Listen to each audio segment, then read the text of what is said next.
energy forecast for Sunday, February 18th. Okay, so we are going to see the moon in Gemini energy go void, of course, 10:21 p.m. Eastern Standard Time. We're only going to be void for about 5 minutes. We're locking into Cancer energy, 10:26 p.m.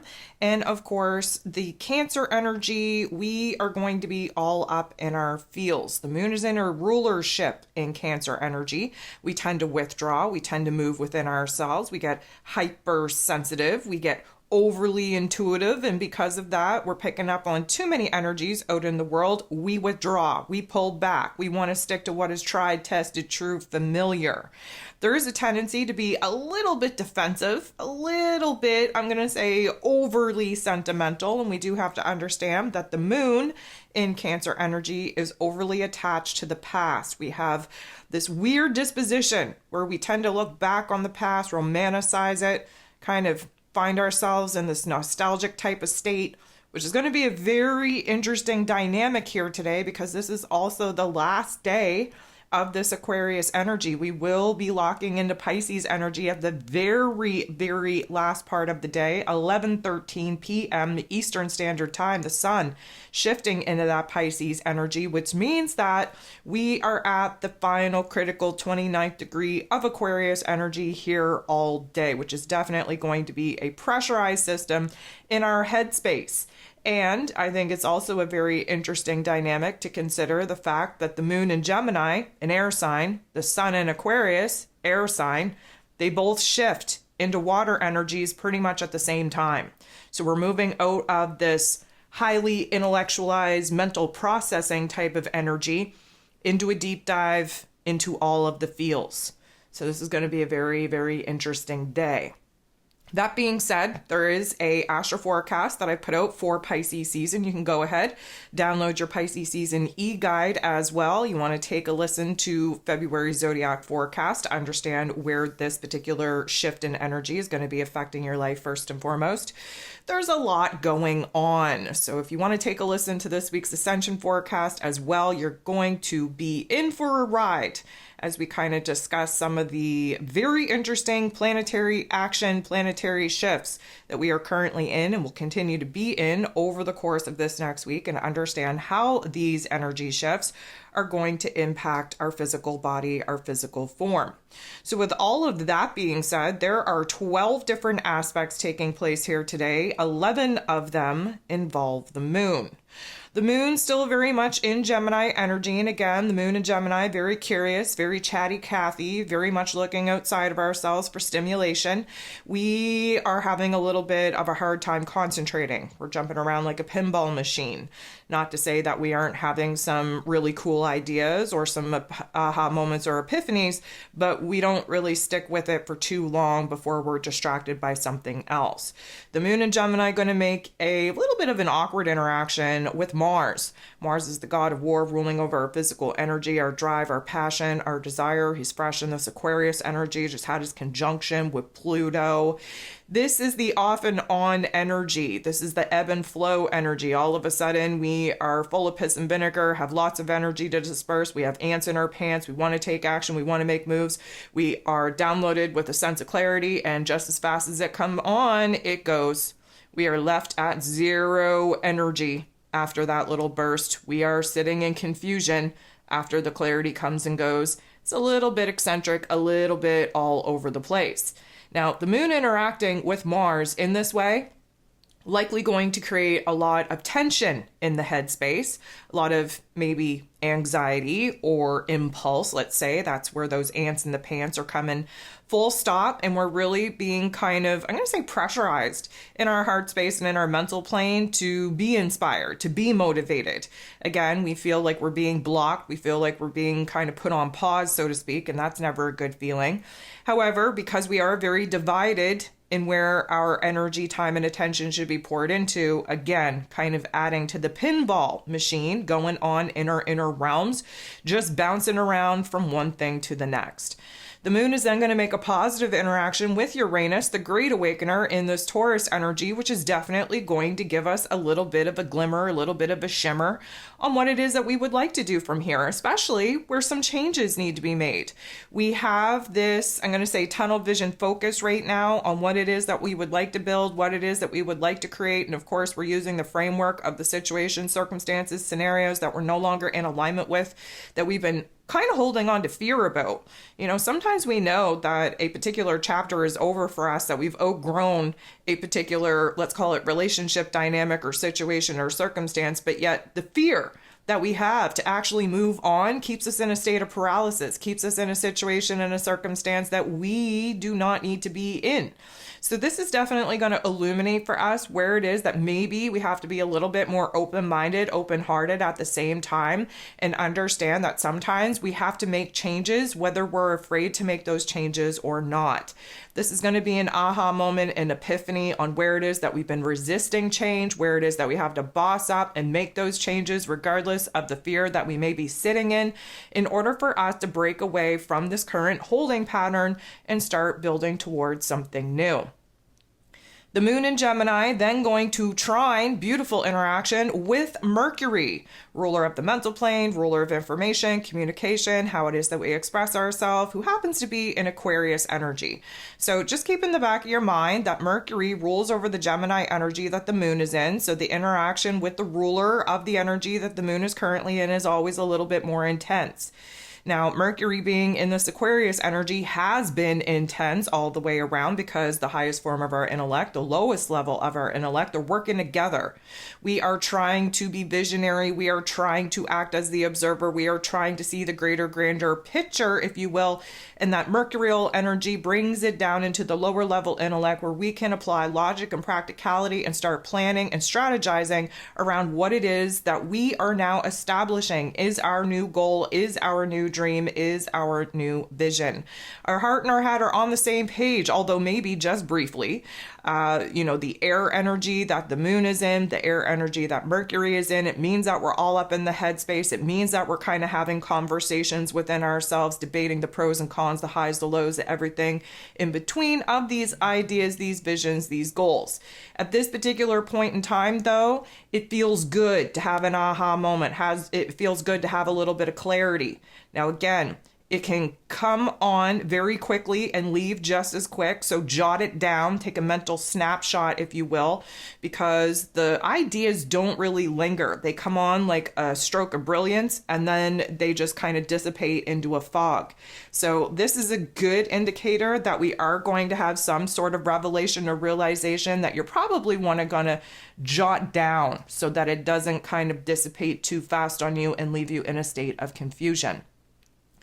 The moon in Gemini then going to semi-square, creating a little bit of tension and conflict with Jupiter, the planet of growth, expansion, beliefs, abundance, and blessings in this Taurus energy. A lot of the reason why this is going to be uncomfortable, creating a little bit of an ebb and flow, a pull, a push, a back and forth energy is because Jupiter, although yes, thinking very, very much about the new elements, the new opportunities, the new options that we're kind of, dabbling in, especially where recreating, redesigning, restructuring our physical realm is concerned, creating new opportunities for growth, for comfort, for abundance in a lot of ways as well. The moon in Gemini is just kind of scatterbrained all over the place, coming and going, if you will, too focused on the future, while the Taurus energy just prefers to find stability, prefers to kind of stay in one place, kind of see one thought through before jumping into the next one. And so with the moon being in this Gemini energy, kind of pinball machine all over the place, we're just not feeling as grounded, as safe, as secure, as confident, as optimistic as we normally would with a more stabilizing energy. So again, the Gemini energy being represented by the twins, we have two very different, extreme, polarized, dualistic type of choices and options that we're currently trying to kind of process and sort through. And overall, Jupiter just kind of turns the volume all the way up on whatever it is that we're thinking and feeling. And right now, we're all over the place with that. And that just doesn't feel good. And it really puts us in a situation where we're not feeling grounded, anchored, safe, secure, or stable.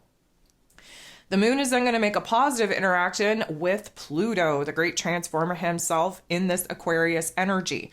So this again is air on air action. Gemini energy kind of rules over the lower level of the intellect, while Pluto likes to do a deep dive in the psyche.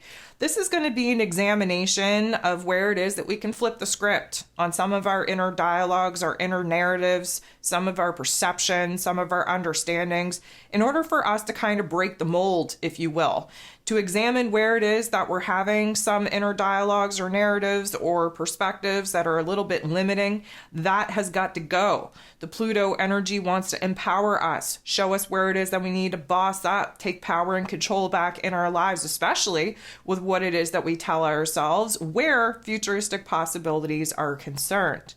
The moon is then going to get into the boxing ring, fight it out with Neptune in this Pisces energy. This isn't going to feel so good. This is basically a conflict between our ego selves, very reliant on our lower level intellect, based off of the data, the statistics, what we're bringing in from our current circumstances and environment, versus Neptune in this Pisces energy wants us to dream a bigger dream, wants us to kind of trust the universe, trust our intuition, really understand where it is that magic can definitely come in at a moment's notice and totally flip the script for us and put us onto a path that we, in our egoic mental plane, don't even think is possible right now. So it's very much the divide between, are we going to be kind of leaning more into what is logical and practical, or are we going to be leaning into what is kind of imaginative and creative, if you will? Our intuition going to be hella confused at this point because, again, there is this division, like, are we relying on our five senses and what's right in front of our face, or are we relying on our faith, on the trust that we have in the universe and the greater, grander plan? We're definitely going to have to strike a new balance between these energies, but we are definitely going to be in the thick of it before we kind of figure out how to meet ourselves at that halfway point. The moon is then going to make a beautiful interaction with first Venus, then Mars, both in Aquarius energy. We just had Venus shift into this Aquarius energy here on the 16th. So we are kind of still getting settled into this particular energy, but both interactions are air on air, which means that the moon interacting with Venus, we are having some very interesting observations about the change of heart that we're currently going through, the change of priorities, the change of values, the change of wants, needs, and desires, the changes on what it is that we've decided needs to stay, needs to go in our life in order to provide us with the safety, security, stability that we are looking for the long term when it comes to our emotions and our affections. The moon interacting with Mars, again, of course, we started the day off with this particular interaction with these two, but it wasn't a nice one. And so this is a much better aspect for us. This means that we are having some ideas that's really going to kind of add fuel to the inner fire, if you will. We are cultivating new ideas, new visions, new goals, new inspirations, new motivations, and we're kind of getting ourselves all fired up in some great ways. Again, the Aquarius energy that Venus and Mars are in is a very futuristic, very visionary type of energy, especially with what it is that we want to build and create in our relationship dynamics and in our financial sectors as well.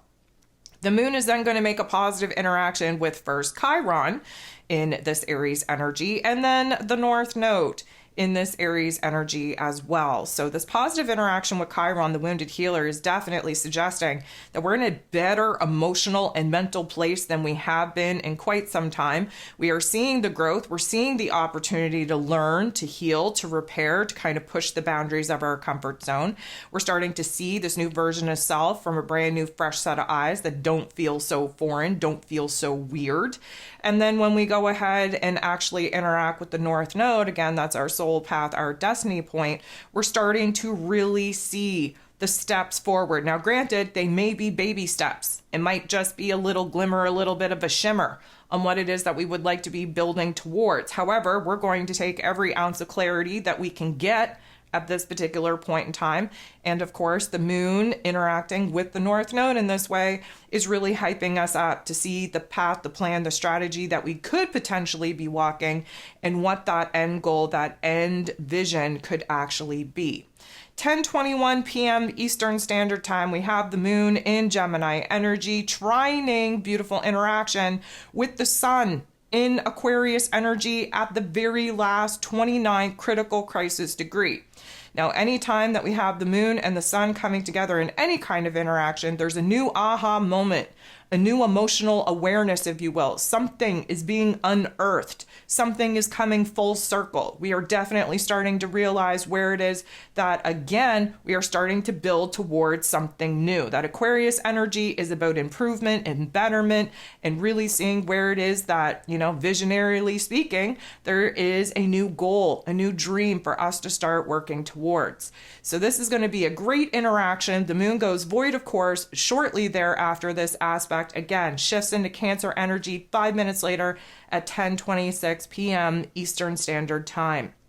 The last thing that we have going on here today is at 11:13 p.m. Eastern Standard Time. The sun is moving into Pisces energy, and we are about to kick off the beginning of the end of this astrological calendar. We are definitely going to be feeling the shift, the fact that the moon is in Cancer, the sun is going to be moving into Pisces energy right before most of us are heading into La La Land. We can expect some wackadoodle dream content. Again, if you want to take a listen to this week's Ascension forecast, you will have all the highs, the lows, the everything in between of some of the energetic symptoms that we can expect to kind of pop off in our physical realms, in our physical bodies, and in our dream state as we move through these Piscean waters.